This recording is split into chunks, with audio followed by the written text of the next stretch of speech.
مگر انسانی فطرت اور طبیعت سے جدا نہیں ہوتے۔ اس وقت یونس علیہ السلام کو طبعی طور پر یہ ملال ہوا کہ میں نے بحکم الہی اعلان کیا تھا اور اب میں اعلان کی وجہ سے جھوٹا قرار دیا جاؤں گا۔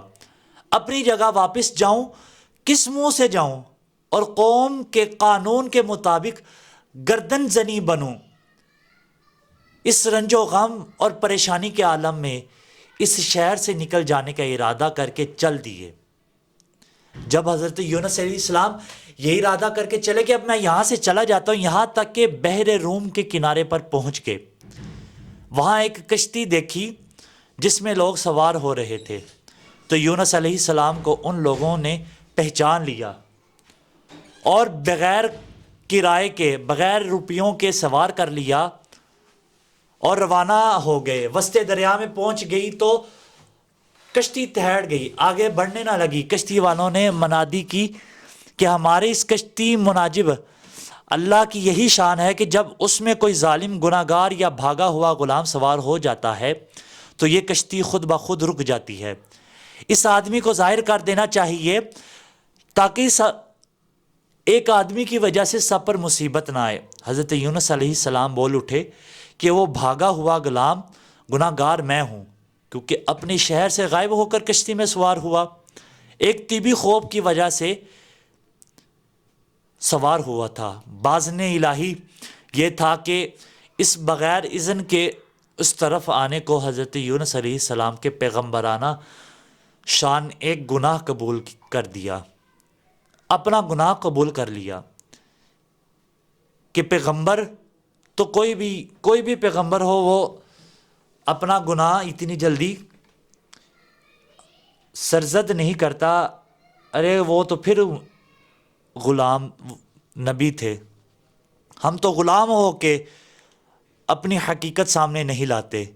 ان کی نقل و حرکت بلا اذن کے نہیں ہونی چاہیے تھی، اس لیے فرمایا کہ مجھے دریا میں ڈال دو تو تم سب اس عذاب سے بچ جاؤ گے۔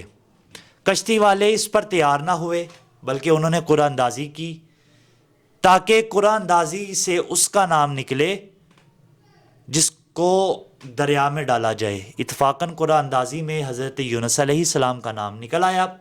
ان لوگوں نے اس پر تعجب ہوا کہ کئی مرتبہ قرآن اندازی کرنے پر ہر مرتبہ بحکم قضا اور قدرت حضرت یونس علیہ السلام کا ہی نام آتا رہا۔ قرآن کریم میں اس قرآن اندازی اور اس میں یونس علیہ السلام کا نام نکلنے پر ذکر موجود ہے۔ فرمایا فَاسَاهُمْ فَكَانَ مِنَ الْمُدْحَضِينَ۔ یونس علیہ السلام کے ساتھ حق تعالیٰ کا یہ معاملہ ان کے مخصوص پیغمبرانہ مقام کی وجہ سے تھا کہ اگرچہ انہوں نے اللہ کی کسی حکم کی خلاف ورزی نہیں کی تھی جس کو گناہ اور معصیت کہا جاتا ہے، اور کسی پیغمبر سے اس کا امکان نہیں کیونکہ وہ معصوم ہوتے ہیں، لیکن پیغمبر کے مقام بلند کی مناسب نہ تھا کہ محض خوف طبی سے کسی جگہ بغیر اذن خداوندی منتقل ہو جائیں۔ اس خلاف شان عمل پر بطور عتاب یہ معاملہ کیا گیا۔ اس طرح قرآن اندازی میں نام نکل کر دریا میں ڈال جانے کا سماع ہو رہا تھا، دوسری طرف ایک بہت بڑی مچھلی بحکم خداوندی کشتی کے قریب منہ پھیلائے ہوئے موجود تھی۔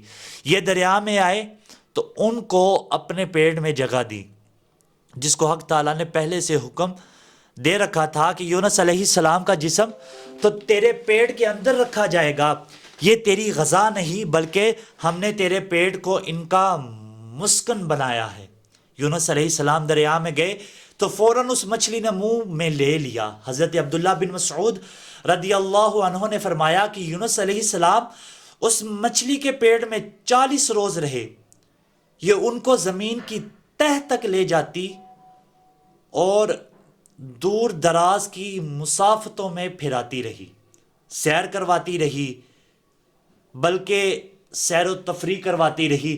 اور بعض حضرات، کچھ لوگ ناظرین، بعض حضرات نے 7، بعض نے 5 اور بعض نے 1 دن کے چند گھنٹے مچھلی کے پیٹ میں رہنے کی مدت بتائی ہے۔ حقیقت حال حق تعالیٰ کو معلوم ہے کہ اس حالت میں حضرت یونس علیہ السلام نے یہ دعا کی، لا الہ الا انت سبحانک انی کنت من الظالمین۔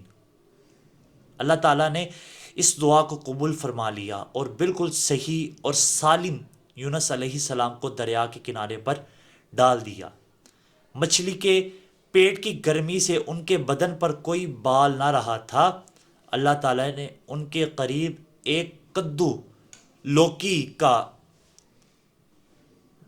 نام دیا، جس کے پتوں کا سایہ بھی حضرت یونس علیہ السلام کے لیے ایک راحت بن گیا، اور ایک جنگلی بکری جس کو اللہ تعالیٰ نے اشارہ فرما دیا کہ وہ صبح و شام ان کے پاس آ کھڑی ہوتی اور وہ اس کا دودھ پی لیتے تھے۔